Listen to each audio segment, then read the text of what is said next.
Welcome to Rediscovering the Past, the French Revolution.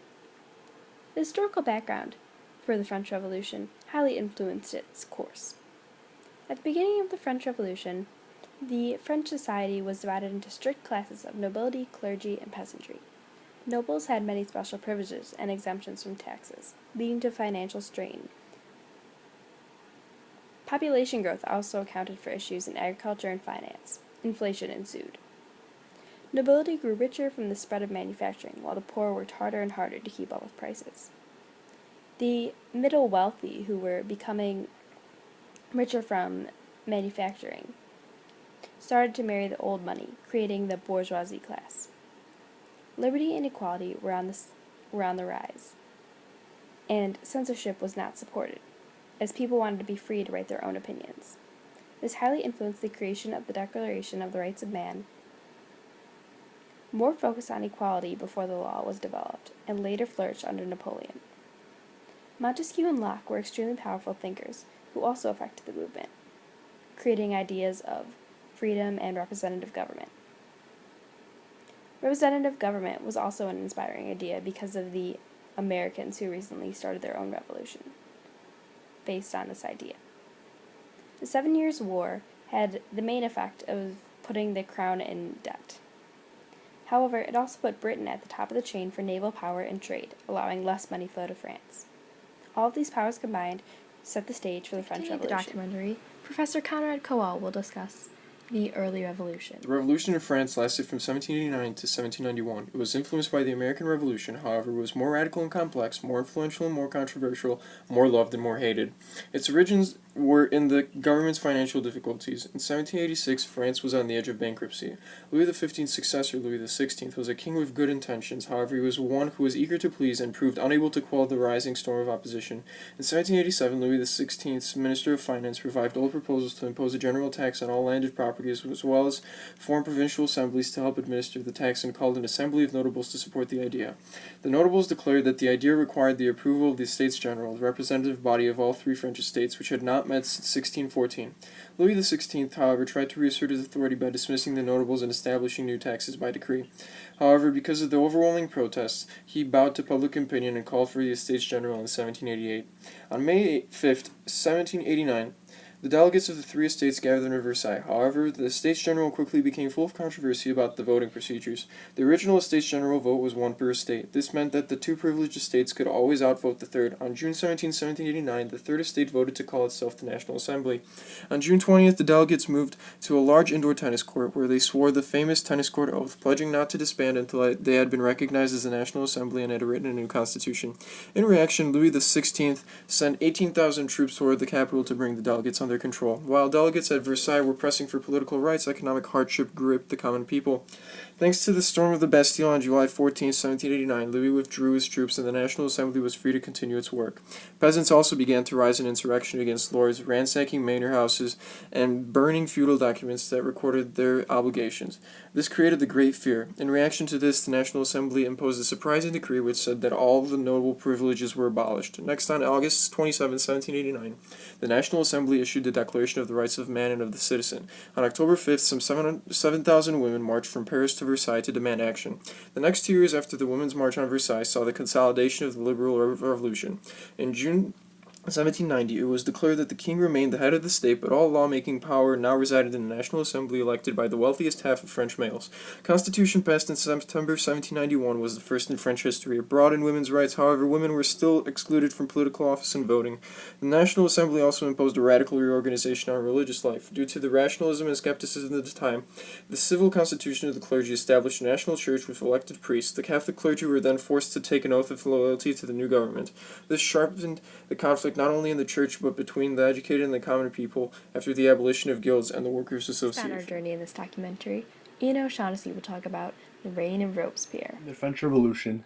We briefly meet with Mr. Maximilien Robespierre to discuss his goals for the new France.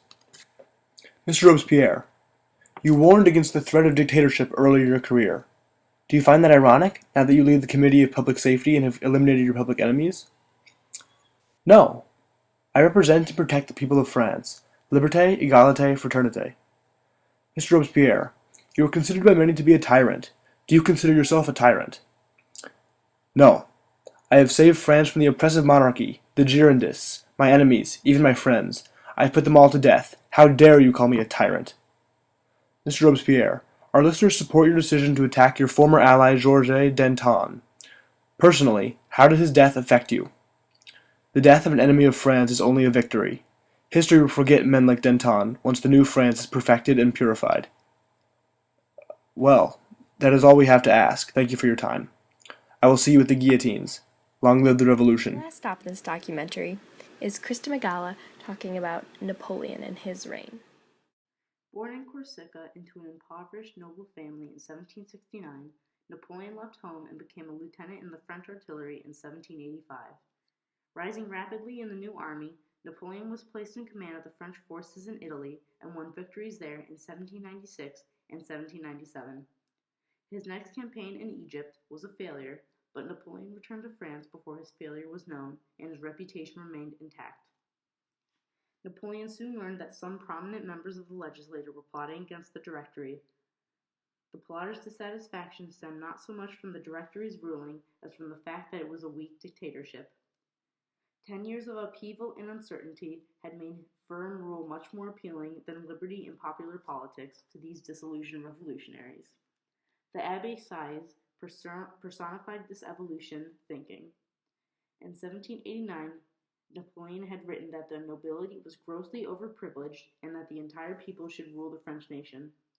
Now Sieyes' motto was confidence from below, authority from above. The flamboyant 30-year-old Napoleon, nationally revered for his heroism, was an ideal figure of authority. He became the ruler of France. Napoleon's domestic policy centered on using his popularity and charisma to maintain order and end civil strife. He did so by appeasing powerful groups in France by according them favors in return for loyal service. Napoleon's bargain with the solid middle class was codified by the famous Civil Court of March in 1804, also known as the Napoleonic Code, which reasserted two of the fundamental principles of the Revolution of 1789, equality of male citizens before the law and security of wealth and private property.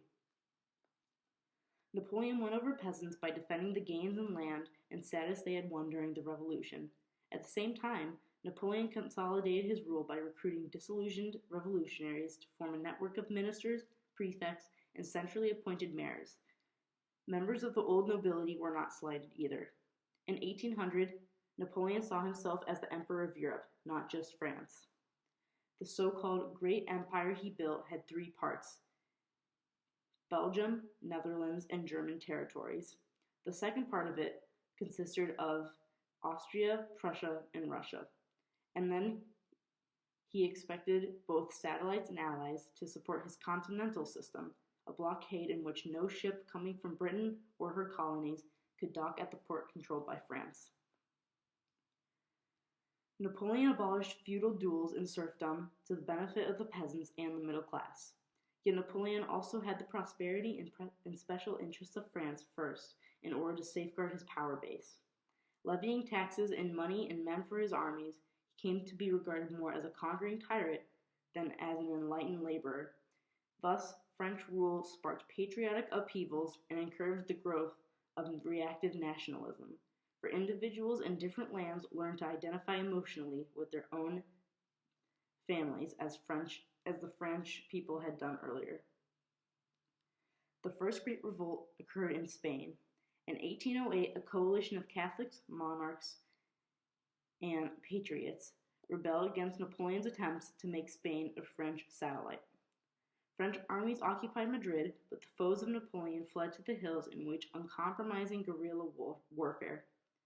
Spain was a clear warning. Resistance to French imperialism was growing. In 1810, when the Grand Empire was at its height, Britain still remained at war with France, helping the guerrillas in Spain and Portugal. The continental system was a failure.